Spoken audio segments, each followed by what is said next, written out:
अपनी प्रेगनेंसी के दौरान एक प्रेग्नेंट मदर बहुत ही ज़्यादा नॉलेजेबल हो जाती है, लेकिन कई बार अपने बच्चे और प्रेगनेंसी को लेकर वह कंफ्यूज रहती है, जिसमें से एक बहुत बड़ी कंफ्यूजन आज हम दूर कर देंगे। और वीडियो के एंड तक आपको बहुत सारी ऐसी इन्फॉर्मेशन मिलेगी जिसे पहले आपने कभी नहीं सुना होगा। तो आज TSS मेडिकल सीरीज के न्यू एपिसोड में आपको जानने को मिलेगा कि कैसे एक बच्चा गर्भ में सांस ले पाता है और बच्चा ऐसी क्या क्या एक्टिविटी करता है जिससे कि माँ और बच्चे का संबंध और भी ज्यादा गहरा हो जाता है। So without wasting any more time let's begin the video. दोस्तों, हमने अक्सर ये सुना है कि प्रेगनेंसी के समय माँ के द्वारा की जाने वाली हर एक एक्टिविटी का असर गर्भ में पल रहे बच्चे पर भी पड़ता है। माँ जो भी पोषक तत्व ले रही होती है वैसा ही न्यूट्रिशन बच्चे को भी मिल रहा होता है और इसी पर डिपेंड करता है कि बच्चा कितना ज्यादा स्ट्रॉन्ग या वीक पैदा होने वाला है। इसलिए आपने भी कई बार देखा होगा कि घर में प्रेग्नेंट महिला की हर कोई अच्छे से केयर कर रहा होता है ताकि उन्हें अगली पीढ़ी सही सलामत मिले। सेहत बनाने के लिए न्यूट्रिशन के साथ साथ यह जरूरी है कि बच्चा प्रेगनेंसी की मल्टीपल स्टेजेस को भी पार करे,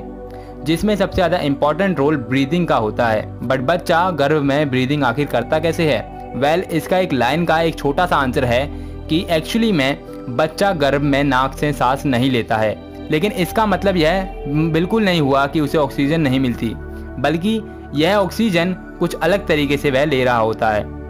हम यह सब जानते हैं कि बच्चे के फेफड़े प्रेगनेंसी के तीसरे हफ्ते के बाद से ही बनना शुरू हो जाते हैं और 24वें हफ्ते तक वह इतने तैयार हो जाते हैं कि वह अपने अंदर से ऑक्सीजन और कार्बन डाइऑक्साइड को अंदर बाहर छोड़ सके, लेकिन वह अभी भी पूरी तरीके से वर्क करने के लिए डेवलप नहीं होते हैं। इसलिए हमने अक्सर देखा है कि जो बच्चे 8वें महीने में ही पैदा हो जाते हैं उन बच्चों को सांस लेने में तकलीफें आती हैं और डॉक्टरों को वेंटिलेटर के सहारे उन्हें ऑक्सीजन देनी पड़ती है। वैसे नवजात बच्चों के फेफड़े 9वें महीने में पूरी तरीके से डेवलप हो जाते हैं और बच्चों के फेफड़े और माँ का गर्भाशय दोनों ही एमनियोटिक फ्लूइड नामक एक तरल पदार्थ से भरे होते हैं, जो कि फेफड़ों की ग्रोथ के लिए बहुत ज्यादा जरूरी होते हैं। और प्रेगनेंसी के आखिरी चरण में बच्चा नाक से सांस लेने की कोशिश शुरू कर देता है, बट तब भी वह ऑक्सीजन और कार्बन डाइऑक्साइड का एक्सचेंज नहीं कर पाता, क्योंकि पूरी प्रेगनेंसी के दौरान बच्चे को हर एक चीज माँ से बच्चे को जोड़ने वाली अम्बिकल कोड यानी कि आहार नाल के द्वारा प्रदान की जा रही होती है। इस दौरान माँ और बच्चे दोनों की ही ब्लड सप्लाई प्लेसेंटा से जुड़ी होती है और प्लेसेंटा आहार नाल के जरिए बच्चे की नाभि से जुड़ा होता है। जब माँ सांस लेती है तो उसका ऑक्सीजन वाला ब्लड प्लेसेंटा और अम्बिकल कोड से होता हुआ बच्चे के अंदर जाता है और बच्चे का दिल इस खून को पूरी बॉडी में पंप करता है और हर एक कोशिका से कार्बन डाइऑक्साइड लेने के बाद यह ब्लड पूरी तरीके से कार्बन डाइऑक्साइड से भरपूर हो जाता है,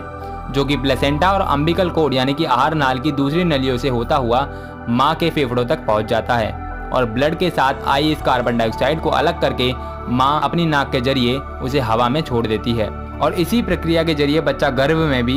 इनडायरेक्ट तरीके से सांस ले रहा होता है और डिलीवरी तक यह प्रक्रिया यूं ही चलती रहती है। इसलिए जिस तरह से माँ खाना अपने लिए तो खा ही रही होती है, बट भोजन से मिल रहे पोषक तत्व उसका बच्चा भी ले रहा होता है, उसी तरीके से माँ सांस सिर्फ अपने लिए ही नहीं ले रही होती, बल्कि उस सांस का बहुत बड़ा हिस्सा गर्भ में पल रहे बच्चे तक भी पहुँच रहा होता है। और डिलीवरी के बाद जैसे ही डॉक्टर बच्चे से जुड़ी आहार नाल को काट कर बच्चे को माँ के शरीर से अलग कर देता है,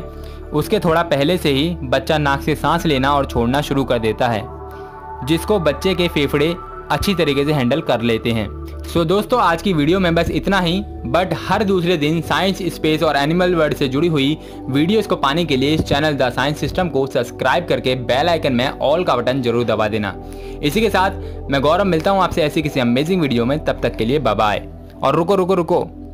दोस्तों, अगर आप गर्भ में एक भ्रूण से बच्चे बनने तक का सफर या फिर प्रेगनेंसी की हर एक स्टेज या कॉम्प्लिकेशंस को देखना और समझना चाहते हैं तो इस वीडियो को क्लिक करके जरूर देखना। Thanks for watching the video.